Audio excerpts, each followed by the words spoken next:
বন্ধুরা, আজকে আবারও একটি নতুন ভিডিও নিয়ে উপস্থিত হলাম আমাদের সামনে। ডিজিটাল এডুকেশন বেঙ্গলির পক্ষ হতে স্বাগত। যে সমস্ত বন্ধুরা এখনও পর্যন্ত সাবস্ক্রাইব করেননি, যদি আমার চ্যানেলে নতুন হয়ে থাকো সাবস্ক্রাইব করে দিন। আজকের তোমাদের শেখাবো ট্যাক্স বার কোনটাকে বলা হয়, computer icon, icon size measurement, icon auto arrange, desktop icon show and hide. 5টা বিষয় তোমাদের আজকে শেখাবো। চলো যাওয়া যাক মেন বিষয়। যেটা শেখাবো, প্রথমে ট্যাক্স বার কি, কোনটাকে ট্যাক্স বার বলা হয়।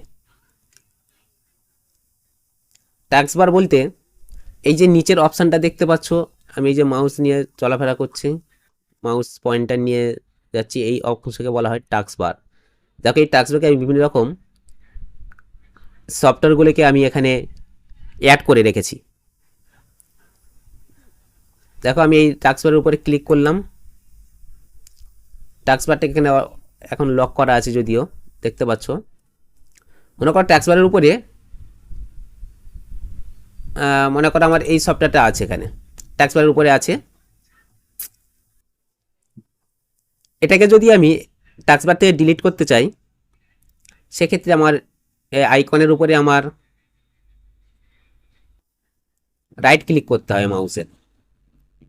রাইট ক্লিক করার পরে দেখো এই অপশান এসছে unpin the program from task bar, এটাকে ক্লিক করতে হবে।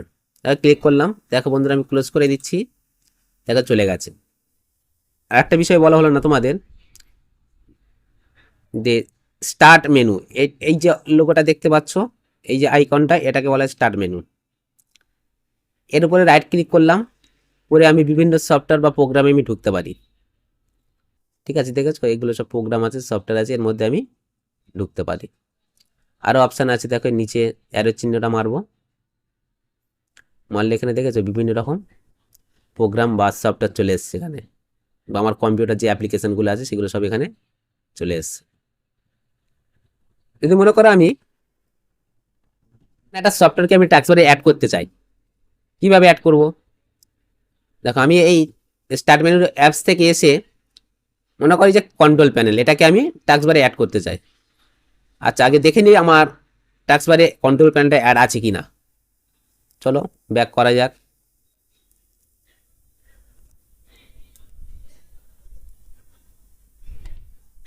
দেখ আমার ট্যাক্স বারে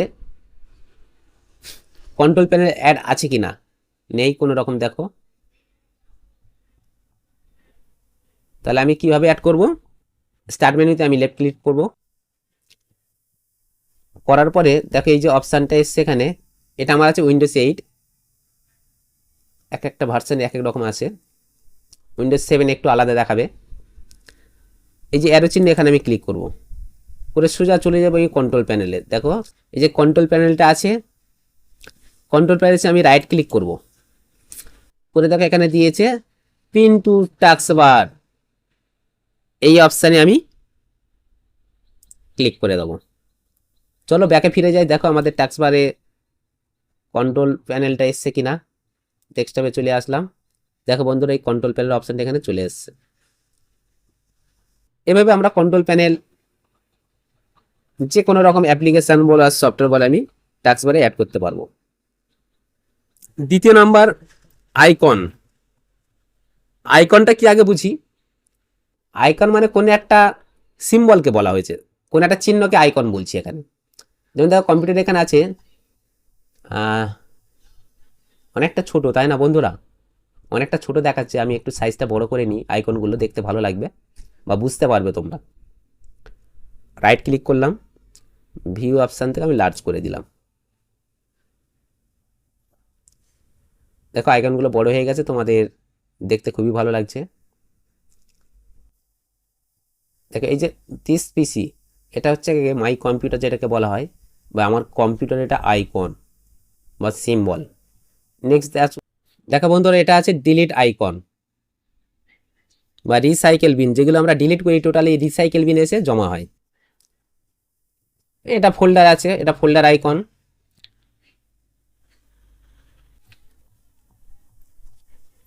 দেখো এই আইকনগুলোকে আমি কিভাবে ছোট বড় করছি দেখাই। ধরো আইকনগুলো অনেকটা বড় আছে, যদি আমি ছোট করতে চাই যে কোনো একটি আইকনের উপর আমি রাইট ক্লিক করব, বাইরে আমি রাইট ক্লিক করব, রাইট ক্লিক করার পরে এই আইকনগুলো বড় হয়ে আছে, এগুলোকে আমি ছোট করতে চাই। কিভাবে ছোট করব? দেখো বাইরে যে কোনো জায়গায় আমি রাইট ক্লিক করব, পরে ভিউ অপশান আছে, ভিউ যাব, গিয়ে এখানে লার্জ করা আছে, দেখেছো লার্জ মানে অনেকটা বড় আছে। এরপরে মিডিয়াম আছে, মিডিয়ামটাকে আমি ক্লিক করলাম, দেখো এটা মিডিয়াম হয়ে গেছে। এটাকে আবার আমি মনে করো আরও ছোট করতে স্মল করতে চাই, রাইট ক্লিক করব, ভিউ অপশানে যাব, গিয়ে স্মল আইকন। দেখতে পাচ্ছ বন্ধুরা কতটা ছোট হয়ে গেছে, অনেকটা ছোট হয়ে গেছে। আমরা এইভাবে আইকনকে ছোট বড় মিডিয়াম করতে পারি। দেখো আবার রাইট ক্লিক করলাম, করে ভিউ অপশানে গেলাম, গিয়ে লার্জ আইকন করলাম, দেখো বন্ধুরা বড় হয়ে গেছে। ঠিক এভাবে আমরা কম্পিউটার আইকনগুলোকে চেঞ্জ করতে পারি। আমাদের দেখার সুবিধার্থে, কাজের সুবিধার্থে আমাদের আইকনগুলো চেঞ্জ করতে হয়। আশা করি বন্ধুরা তোমরা বুঝতে পেরেছো। যদি বোঝার কোনো রকম সমস্যা হয় আবার রিপিট দেখে নেবে, বা কোনো জায়গায় কোনো সমস্যা থাকলে আমাকে কমেন্ট করবে, আমি নেক্সট ভিডিও করে পাঠিয়ে দেবো। আচ্ছা, 3 নম্বর হচ্ছে icon auto arrange. Auto arrange বলতে কি? অটো অ্যারেঞ্জ বলতে মনে করো আমার আইকনগুলো ছড়িয়ে ছিটিয়ে আছে, এদিকে দুটো তিনটে, এদিকে চারটে, ধরো এই ডান সাইডে বাম সাইডে এরকম বিভিন্ন রকম মাঝখানে ছড়িয়ে ছিটিয়ে আছে। এটাকে আমার অটো অ্যারেঞ্জ করলে অটোমেটিক্যালি এক সাইডে গুছিয়ে নিতে পারবো। যেমন দেখাই তোমাদের, রাইট ক্লিক করব, করে দেখো এখানে আমি ভিউ অপশানে যাব, গিয়ে দেখে অটো অ্যারেঞ্জ আইকন টিক চিহ্ন মারা আছে না, অটো অ্যারেঞ্জ আইকন, এটাকে আমি ক্লিক করব। করার পরে দেখো ওটা আগে অটো অ্যারেঞ্জ ছিল, সেই সূত্রে এখানে এক সাইডে গুছিয়ে আছে। এবার দেখো আমি এখান থেকে আমি একটা সরিয়ে দিলাম এই সাইডে, দেখছো বন্ধুরা? মনে করো এই ভিডিও আমার টোটাল ফোল্ডারগুলো বা আইকনগুলো ছড়িয়ে ছিটিয়ে আছে বিভিন্ন জায়গাতে, দেখতে একটা কেমন লাগছে।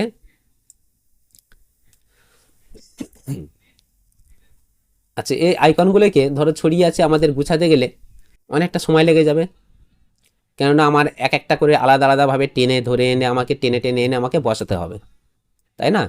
তো এখানে অপশান আছে অটো অ্যারেঞ্জ, অটো অ্যারেঞ্জটা মারলে অটোমেটিক্যালি এসে সেজে যাবে।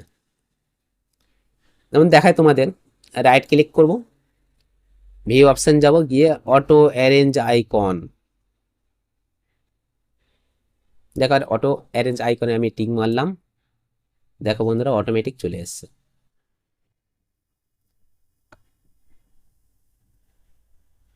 আচ্ছা, অটো অ্যারেঞ্জ আইকনটা বুঝতে পেরেছো আশা করি। নেক্সট যেটা দেখাবো, desktop icon show and hide. মানে এই যে আমার আইকনগুলো আছে এখানে ডেস্কটপের উপরে, আমি এগুলোকে আমি দেখতে পাচ্ছি এখন। এটাকে আমি হাইড করলে কোনো আইকন দেখতে পাবো না, জাস্ট ডেস্কটপের উপরে অপশানটা দেখতে পাবো, আদার্স কোনো আইকন দেখতে পাবো না। সেটা কীভাবে হবে দেখা যাক। আমি রাইট ক্লিক করব, করে ভিউ অপশানে যাব, গিয়ে দেখো সর্বশেষে আছে শো ডেস্কটপ আইকন, এটা টিক চিহ্ন মারা আছে, সেই কারণে আমরা দেখতে পাচ্ছি। এটাকে যদি আমি চেকবক্সের রাইট ক্লিকটা উড়িয়ে দিই, দেখো আমার টোটাল আইকনগুলো দেখতে পাবো না। দেখো বন্ধুরা আমি আইকনটা হাইড করে দিলাম, দেখেছো কোনো ডেস্কটপের কোনো আইকন নেই। সেক্ষেত্রে এটাকে আনতে গেলে আবার আমার রাইট ক্লিক করতে হবে, করে ভিউ অপশান যেতে হবে, গিয়ে এখান থেকে আবার শো ডেস্কটপ আইকন আসতে হবে, আসলে তাহলে আমার আইকনগুলো আমি দেখতে পাবো। দেখো দেখিয়ে দিলাম। আশা করি বন্ধুরা তোমরা বুঝতে পেরেছো। যদি কোনো রকম বোঝার মধ্যে সমস্যা হয় তোমরা দ্বিতীয়বার আবার রিপিট দেখে নেবে। আর যদি কোনো রকম বোঝার সমস্যা হয় বা কিছু নতুন জানতে চাও অবশ্যই আমার কমেন্ট বক্সে কমেন্ট করবে। আবারও দ্বিতীয়বার বন্ধুদের কাছে আমি রিকোয়েস্ট করব, যারা আমার চ্যানেলে এখনও পর্যন্ত সাবস্ক্রাইব করেননি অবশ্যই চ্যানেলটি সাবস্ক্রাইব করে নেবেন। আর ভিডিওটি ভালো লাগলে অবশ্যই একটি লাইক এবং কমেন্ট করবেন। আর সবার শেষে একটা কথা বলবো, সর্বদা সুস্থ থাকুন, ভালো থাকুন। ধন্যবাদ।